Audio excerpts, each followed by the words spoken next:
Causality because, and I probably should have called this becoming productive in 5 minutes or less. Just go to the Cauzlaity.com website and sign up for a free account. And once you log in, it looks like this without any models because you haven't created any. Click here to create a new map.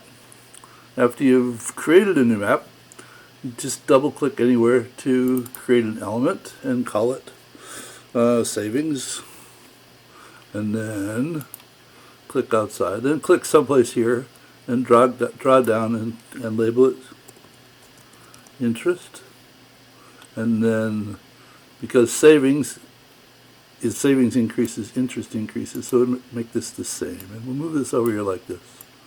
Alright, and then what happens to the interest? Well, it goes back to savings, so we'll put this here and call this same. Oh, what happened? Well, I'll explain those in a minute.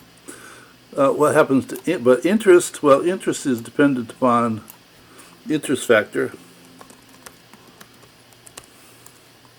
though the arrow is going in the wrong way. So I can go down here and say reverse direction, and I can also click on this and say change the same. So I have interest factor influencing the interest. Well, that's one view. The next view is I have a desired level, and I have a current level, if I could spell, and the difference between the two, no, I didn't mean to do that. The difference between the two is a gap. Alright, so as this desired level increases, this goes in the same direction. And as the current level increases, this decreases.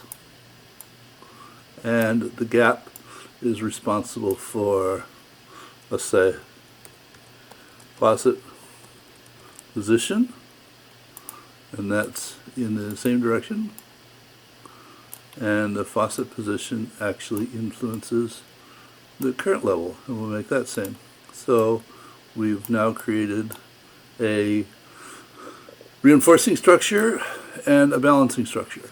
And in terms of the running ants, well, you don't even have to label the loops because causality is smart enough to figure it out for you. So it knows that when you created this structure, it's a reinforcing loop, and you can rename them if you want to. I could call this savings account.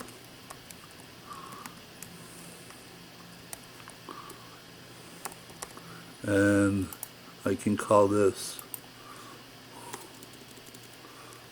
full bathtub. And not only can you rename them, you can reposition them, and you can turn everything else off, and you can focus this, and you turn this off and focus this, depending upon what you want to focus on. And there are lots of other features in here, but that's being productive with Kumu in less than 3.5 minutes. What's not to like? If a person is just starting out to create relationship maps, it just doesn't get any easier than that. There are a whole bunch of other features in here that you can look at and come to understand. It's actually a real-time multi-user environment so that you can add other people to collaborate on your maps if you want. When you go back to home, there's a mapping guide here that you can download, which is very well written, that talks about the extensive features of causality, though don't get lost in the details. Just go create a map. You can also click here, you can put a unit to measure for this, and you can also add extensive notes in terms of what you are thinking about when you created this variable. And you can actually, if there are multiple people working on this, you can leave chat messages for each other. And that's causality in a nutshell, and I'm still under 5 minutes. So hope you found this useful, and I'll see you in another video soon. Bye.